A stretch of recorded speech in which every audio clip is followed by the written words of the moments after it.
एक सांग भावा, तू जिंकून काय मिळवलंस रे?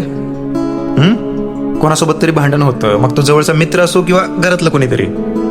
आपण स्वतः फोन करत नाही, समोरून पण कोणाचा मेसेज येत नाही. आपण आपला इगो धरून बसतो, बरोबर ना?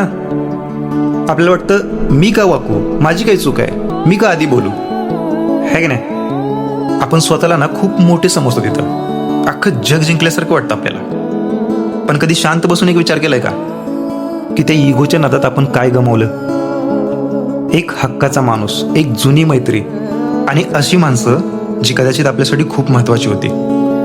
वाद तर आपण जिंकलो, पण नातं हरलो. माणूस ना खूप विचित्र आहे. स्वतःचा इगो जपण्यासाठी वर्षानुवर्षाची नाती 1 मिनिटात तोडून टाकू शकतो, 1 मिनिटात. आणि मग नंतर आतून वाईट वाटतं, पण ती खोटी प्रतिष्ठा आपल्याला वाकूच देत नाही. कधी कधी ना लाज वाटते अशा विचारांची. भावा, नात्यापेक्षा तुझा इगो कधीच मोठा असू शकत नाही, कधीच नाही. जर कोणाशी दुरावा आला असेल ना, तर फोन उचल, स्वतःहून 2 शब्द बोल. भाई, कोणी लहान मोठं होत नाही याने, ठीक आहे? माणसं महत्वाची आहेत, इगो नाही. विचार कर यावर, ठीक आहे?